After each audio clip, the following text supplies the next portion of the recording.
प्रिय विद्यार्थी, आज हम जो पढ़ाई करने जा रहे हैं, मध्यकालीन युग में जो कविता है जिसका नाम रैदास बानी है, उस कविता की हम आज पढ़ाई करेंगे। इस कविता को लिखने वाले जो कवि हैं वो स्वयं संत रैदास जी हैं। रैदास जी रैदास बानी नामक जो कविता है, इस कविता के माध्यम से एक भगवान और जो भक्त है, इन दोनों के बीच में जो संबंध होता है उसे बताने की कोशिश की है। रैदास जी भगवान और भक्त के बीच का जो संबंध किस तरह से होता है, ये एक दूसरे को किस तरह से संबंध रखते हैं, इसे बताने की कोशिश की है। रैदास जी यहाँ पे जो भक्त है उसे कुछ रूप में वो पुकारते हैं, जैसे पानी, बाती, धागा, दास। ये कुछ रूप में जो भक्त होता है उसे पुकारने की कोशिश की है, और जो ईश्वर होता है, जो भगवान होता है, उसे चंदन, दीपक, मोती और स्वामी कहकर यहाँ पे संत रैदास ने पुकारने की चेष्टा की है। रैदास बानी अगर कविता को हम पूर्ण रूप से समझने की कोशिश करें और इसके सारांश को निकालने की चेष्टा करें, तो यहाँ पे एक बात संपूर्ण रूप से निकल कर आती है कि संत रैदास ने एक भगवान और एक जो भक्त होता है उसके बीच के जो संबंध हैं वो किस तरह से होना चाहिए और किस तरह से होता है, यह इस कविता के माध्यम से हमारे सामने रखने की कोशिश की है। प्रिय विद्यार्थी, चलिए कविता जो है उसे एक एक पंक्ति के माध्यम से समझने की कोशिश करते हैं। सबसे पहले जो पंक्ति है वो इस तरह से है।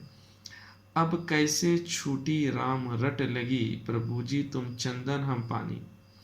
पहली ही पंक्ति में यहाँ पे संत रैदास जी भगवान श्री राम के रट के बारे में बता रहे हैं। रट का अर्थ है यहाँ पे याद करना, स्मरण करना। तो यहाँ पे जो भगवान है उसे याद करने की बात कर रहे हैं। आगे कह रहे हैं, प्रभु जी तुम चंदन हम पानी। प्रभु अर्थात जो भगवान है उन्हें चंदन बता रहे हैं, और जो भक्त है उन्हें पानी बता रहे हैं, अर्थात पानी कहकर भक्त को संबोधित कर रहे हैं, चंदन कहकर भगवान को संबोधित कर रहे हैं। आगे कहते हैं, जाकी अंग अंग बास समानी।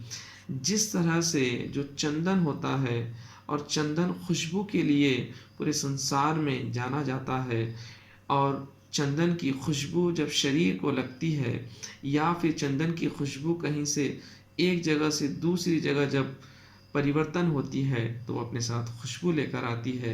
ठीक उसी तरह से वो आगे कह रहे हैं, जाकी अंग अंग बास समानी, यानी कि जब खुशबू आती है चंदन की तो वो शरीर में एक तरह से सौंदर्य को लेकर आती है, खुशबू को लेकर आती है, एक अच्छे विचार को लेकर आती है। ठीक उसी तरह से आप चंदन हैं, मैं पानी हूँ, अर्थात भक्त पानी है, ये कह रहे हैं। आगे, प्रभु जी तुम घन बन हम मोरा। घन बन का यहाँ पे अर्थ है, घन का मतलब है बादल, और मोरा का अर्थ यहाँ पे है मोर। यहाँ पे जो ईश्वर है उन्हें एक बादल कहकर पुकार रहे हैं संत रैदास, और अपने आप को या भगवान को यहाँ पे बादल के रूप में संबोधित कर रहे हैं, और जो भक्त हैं उन्हें मोर कहकर संबोधित कर रहे हैं। हम सब जानते हैं बरसात के मौसम में जब बादल पानी बरसाता है तो जो मोर है वो खुशी से वहाँ पे नृत्य करता है। तो यहाँ पे भगवान को एक घन बन अर्थात बादल के रूप में प्रस्तुत कर रहे हैं रैदास बानी, और एक भक्त को मोर कह रहे हैं। आगे कह रहे हैं, जैसे चितवन चंद चकोर। हाँ, एक पक्षी जो चकोर पक्षी होता है वो बरसात के मौसम में जब एक बरसात का बादल लेकर आता है, तो वो चितवन चंद चकोर जो पक्षी है वो प्रसन्न हो जाता है, वो खुश खुश हो जाता है। ठीक उसी तरह से प्रभु अर्थात जो भगवान है उसके स्मरण करने से, उसको याद करने से यहाँ पे हम खुश हो सकते हैं, ये बताने की कोशिश कर रहे हैं। आगे बता रहे हैं, प्रभु जी तुम दीपक हम बाती। दीपक का अर्थ है यहाँ पे रोशनी देने वाला।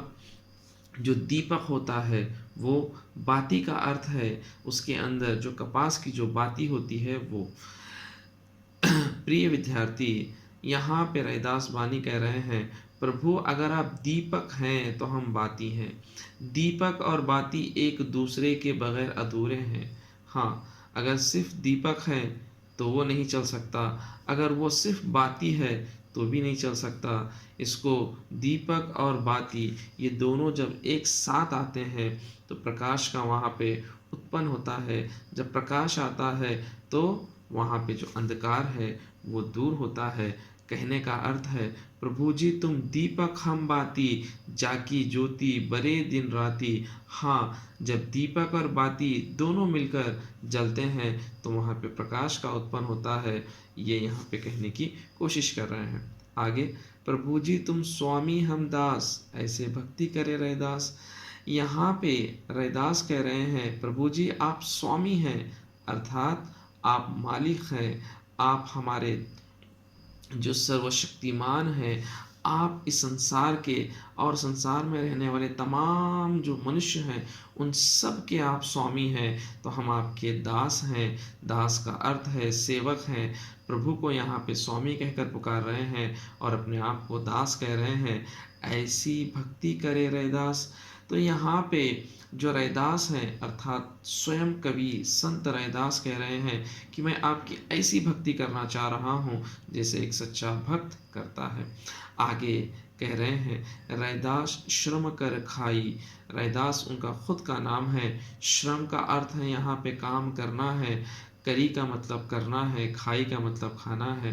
रैदास कह रहे हैं कि मैं क्या करूँगा, श्रम कर कर खाऊंगा, अर्थात मेहनत कर कर खाऊंगा। जो लो पार बसाई, जो भी एक चीज़ है या मेरे पास है मैं वो काम के अर्थात मेहनत कर कर उसे प्राप्त करूँगा। इस तरह से कह रहे हैं, नेक कमाई जऊ करी। नेक कमाई अर्थात नेक काम, अच्छा काम, जऊ करी यानी कि काम करना, अच्छा काम करना, नेक काम करना। आगे कह रहे हैं, कबू ना निष्फल जाई। कबूहु अर्थात कभी भी, निष्फल अर्थात व्यर्थ, जाई वो कह रहे हैं, नेक कमाई जऊ करी कबू न निष्फल जाई। मनुष्य अर्थात जो आदमी, जो व्यक्ति जो सही काम करता है, नेक काम करता है, उसका जो फल है वो कभी भी निष्फल अर्थात व्यर्थ नहीं होगा। वो इस पंक्ति के माध्यम से कहने की कोशिश कर रहे हैं। आगे, ऐसा चाहे राज में जहाँ मिले सबको अन्न। रैदास जी प्रभु से, भगवान से यही प्रार्थना कर रहे हैं कि मुझे ऐसा राज चाहिए, मुझे ऐसा लोक चाहिए जहाँ पे सबको अन्न मिले, सबकी जो भूख है वो मिट जाए, सबको यहाँ पे खाने के लिए भोजन मिले। छोटा बड़ो सब बसे, छोटा बड़ो सब सम बसे, रैदास रहे प्रसन्न।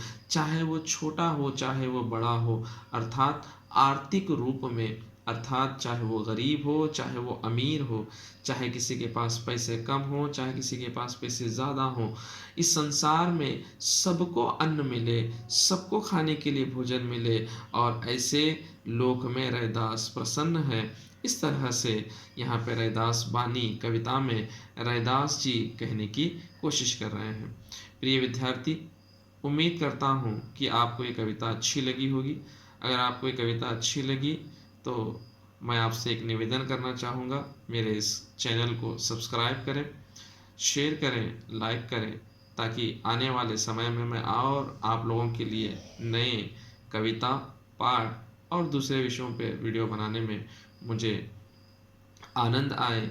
और आप लोगों से एक निवेदन है, जो भी आपके दूसरे सहपाठी हैं अर्थात जो दोस्त हैं उन्हें भी इसके बारे में बताएं ताकि उन्हें भी लाभ पहुँचे। धन्यवाद।